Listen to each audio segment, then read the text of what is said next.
morning, Nerdigans. This is the one and only Packer Girl 89 of Nerdigans Inc. And right here is my assistant kitty, Zeno Asagiri. Today's Manga Nerdigan live reaction video is going to be for Maria no Danzai chapter 38. And because this is my first live reaction for this series, I'm going to give you my thoughts on the series thus far and then dive right into chapter 38. But before I do that, we are at war with YouTube's algorithm.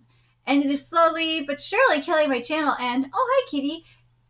In order to defeat this algorithmic beast, we need you to please hit that like, share, and subscribe buttons. And because, of course, this channel, let alone this video, are not sponsored, if you love what we're doing and want to help keep me, this adorable attention whore kitty right here, and this operation literally alive and kicking, so we can keep bringing you more anime and manga content, whether it be news, analysis, or live reactions like this one.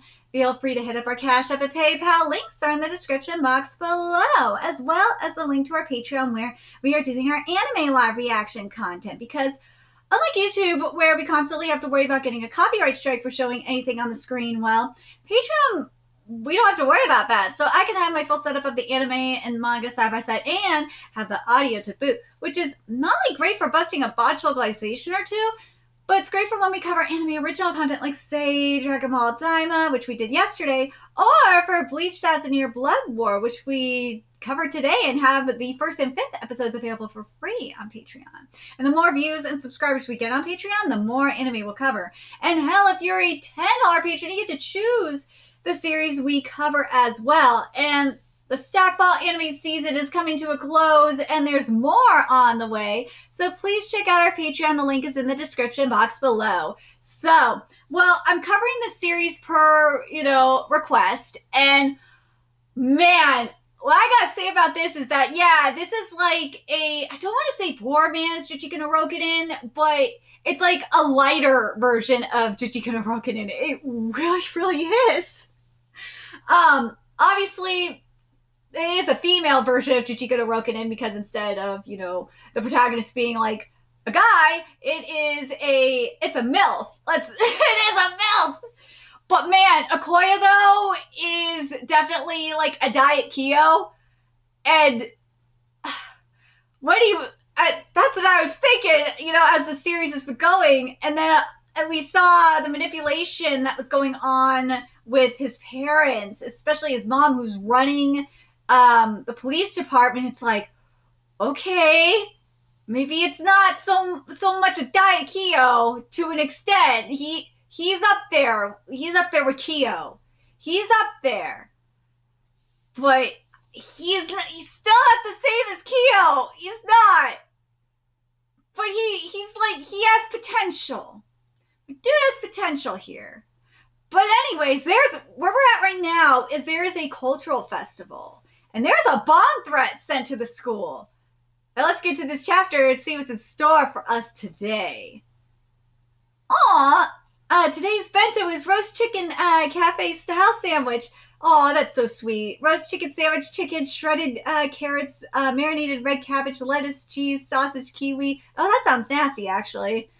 The kiwi is like, that's a huge what the fuck. Chapter 38 is titled The Truly Vulnerable. It's been 2 weeks since Yuta-kun's confinement, because Yuta is now living with her as well. And, like, Yuta's kind of like the adopted son now. So it feels like. This is amazing. It's all thanks to your teachings. By instructing him in a way that he doesn't get involved in my plans, his housekeeping skills have improved by leaps and bounds. But Yuta's meal of the day, I'll wrap it up for you. Maybe this is how Yuta-kun was meant to be in the first place. That's actually a great point. If Yuta wasn't, because Yuta was a victim of the bullying too. And you gotta wonder if Yuta wasn't subjected to bullying, if he would have had, like, this opportunity that he's getting right now to be happy. Like, this is probably how he would have been. Yuta-kun always had the strength to exhibit self-control. If he was weak-willed, he would have been on the side of the bullies like Kinagawa. That's right. They turn into bullies because they are weak. Yep. Mom, I want to attend elementary school here. Okoye-kun says he'll attend that place too. No fucking way! Oh. We literally just had this shit in Chichika Rokunin with Kyo and Aruma. Okay, I have to spoil Chichika no Rokunin. So in Chichika no Rokunin, we found out that that prior to everything, that Kyo and Aruma were actually best friends. And one of the things that we saw like recently, and I'm talking about like this most recent chapter, is Aruma saying his biggest sin, or his, well, I should say his first sin, and probably his biggest sin, was becoming friends with Kyo, because we saw how he met Kyo. And yeah, this is very, just seeing this here, yeah, this is really reminiscent of that. It's like, what the hell? This timing is really crazy. If they turn into bullies because they are weak, the role of the adult should be to lead them on the path of redemption. Just how I put Utica on the right path, I am just as capable of doing the same for Kinagawa and the rest. I'm capable of it, but I didn't do it. There's no way! I'm sorry! For Okoye, for example, no. You were an Okoye and his group, no. Actually, maybe some of them, maybe. But Okoye, there's no way. I am not sorry for saying that. Especially, like, after what we've seen with Kyo in Chichika no Rokunin, going as far back as, you know, his first sin, and seeing, like, everything he did up to this point in Chichika no Rokunin, and I'm looking at it, you know, everything Okoye's done so far. Yeah, there's no way. I mean, for fuck's sake, Okoye stabbed his own goddamn mom. In Chichika no Rokunin, Kyo just straight up killed his parents, and then started a cult.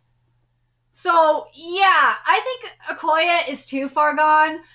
The rest of them, though, I think maybe could have been saved. And I just think about, like, what we saw with the other bullies in Chichika no Rokunin. Like, Kuga, there was no way. I'm sorry. There was no way with Kuga. But like, there was, I think, a couple of others that I think maybe could have been saved, but Kyo was that goddamn callous. Akaboshi-sensei. Oh, there's a... Oh, God. This is one thing that I really like here, is I like that Okoye's mama is the chief of police and he's manipulating her. I kind of wish we would have had that with Kyo a little bit. I know Kyo had, with the cult, he had a lot of ties via that, but, and his parents, his dad, I think both his parents were, like, in the government, and he could have, like, done some shit with that, but nah, he just killed them. But anyways, I guess this isn't the time to dwell on it. Guess this isn't the right time to dwell on it. Good afternoon, Okoye-san. Well, then, I wonder what kind of probing will they resort to. Thank you for your hard work. I hope we can enjoy the cultural festival together as well. It's a little too peaceful to the point that it's eerie. We saw this too.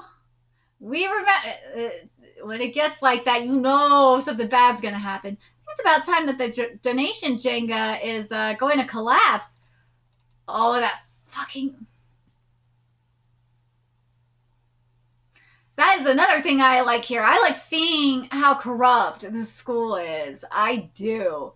I kind of wish that's another thing I wish we would have seen in Chichika no Rokunin, is seeing more of the corruption going on. As I said, with the police force, I would have liked to seen a little bit more of that corruption, and a little bit more of the corruption going on with the school, but specifically the police force, because something, you know, as I said, Okoye's mama is the chief of police. I mean, that was the one thing that pissed me off, that's been pissing me off about Chichika no Rokunin, is we didn't get to see, like, fully see why the police kind of failed Aruma. Like, there had to be more behind the scenes going on, and I really would have liked to get that. But, like, here, in Maria no Daze, I think we're going to get that, which makes me happy. That's going to make up for what I didn't get in Jujutsu no Rokunin. Anyways, don't forget about the punishment when you lose. Ooh, you're really making me feel antsy. It's very weird that the walking obscenity Okoya isn't doing anything in this situation. Hmm?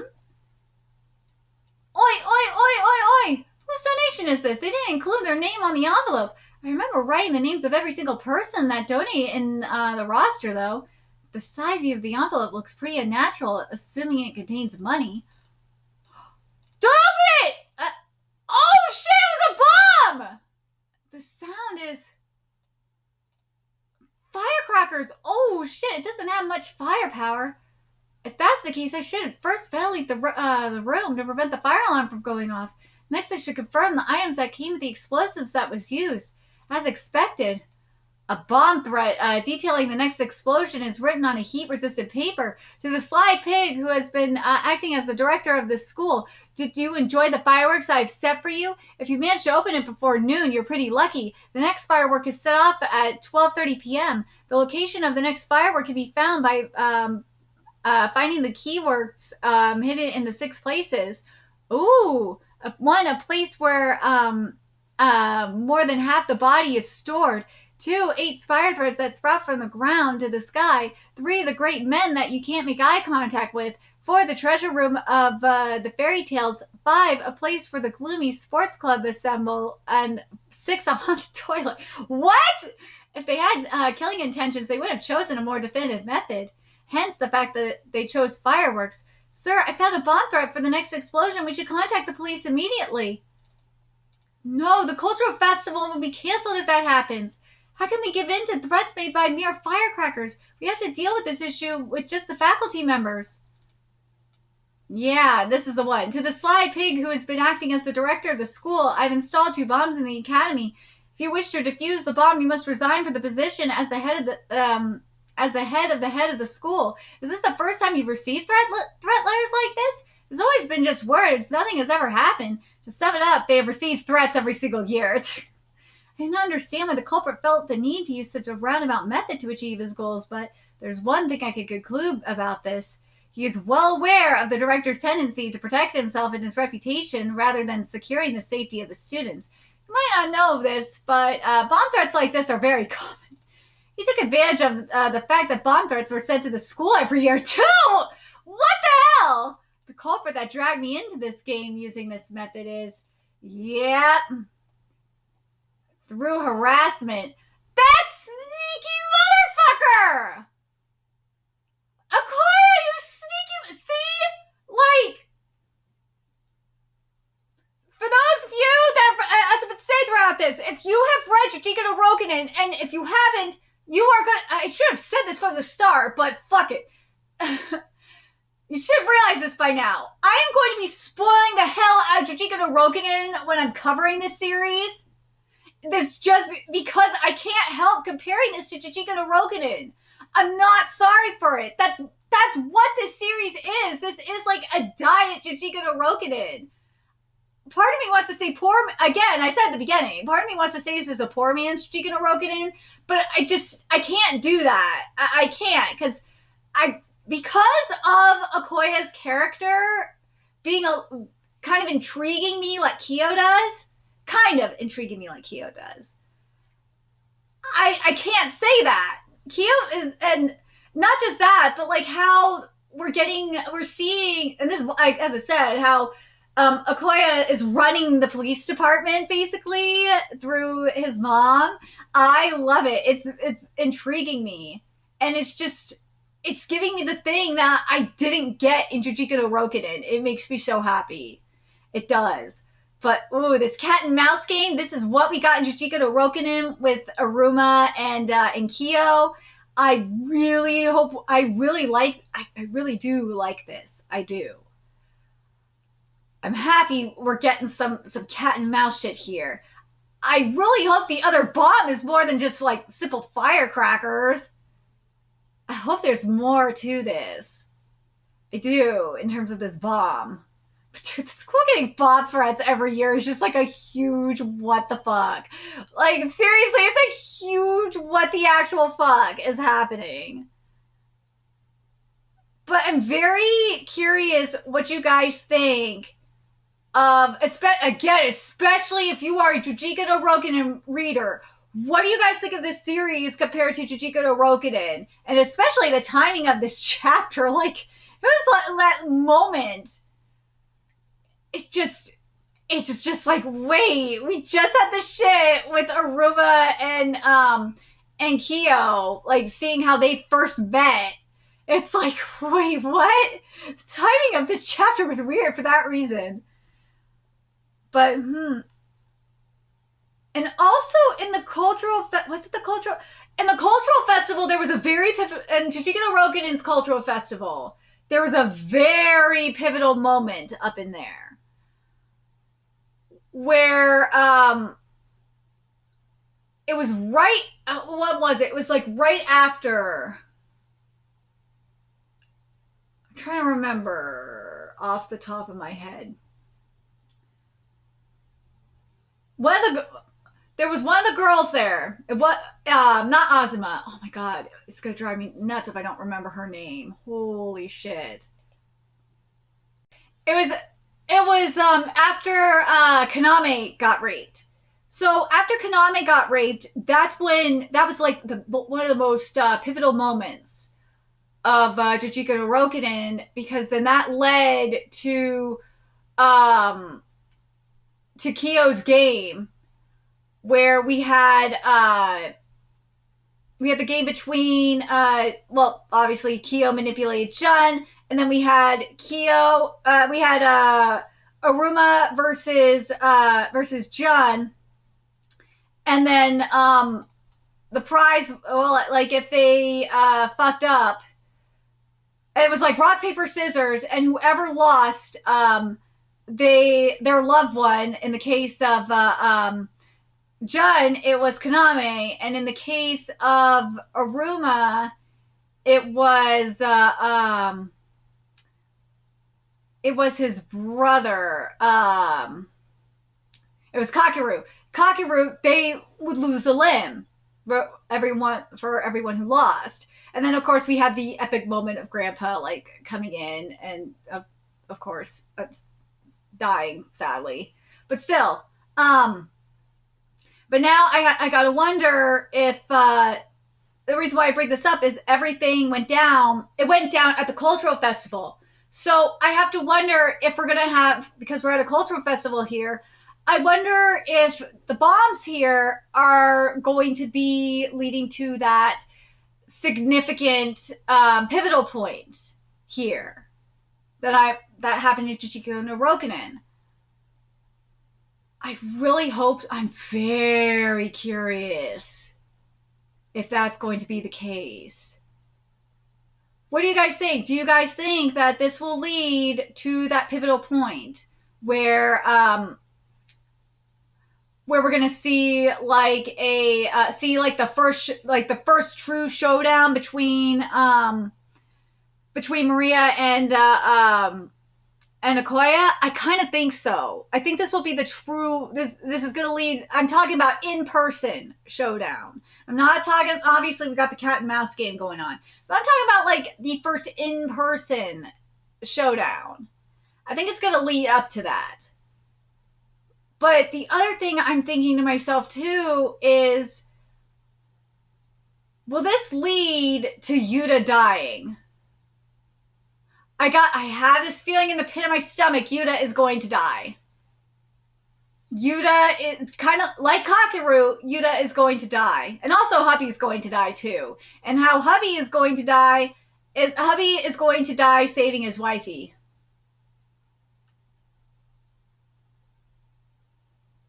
That's how it's going. I feel like that's what I'm getting from this writing. But then again, I could be wrong. But let me know your thoughts in the comment section below, what you guys think. What do you guys think, especially of my theory, by comparing it to what we saw at the cultural festival in Jujika no Roken? And do you think we're going to get something like that happening here, where we're going to get like, this is going to lead up to a big game where involving Yuta and husbando, or ex-husbando, excuse me. I kind of feel like that's going to be the case. And then Okoye is going to have. It's not going to be like rock paper scissors like it was in Jujutsu no Roken. It's just something. Something is. I feel like here is going to be where at least Yuta dies. I think by the end of this cultural festival, Yuta is going to die. If Yuta doesn't die, it will be the other one that I could see dying is what's her name? Oh my god, it's gonna drive me nuts if I can't remember her name.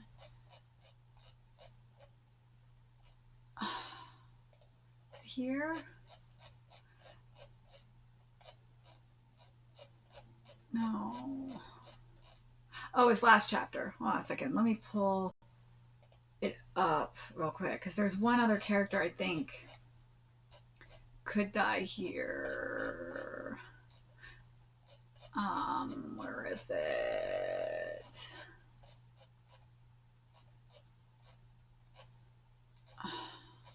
Piss me off. There it is. Yajima.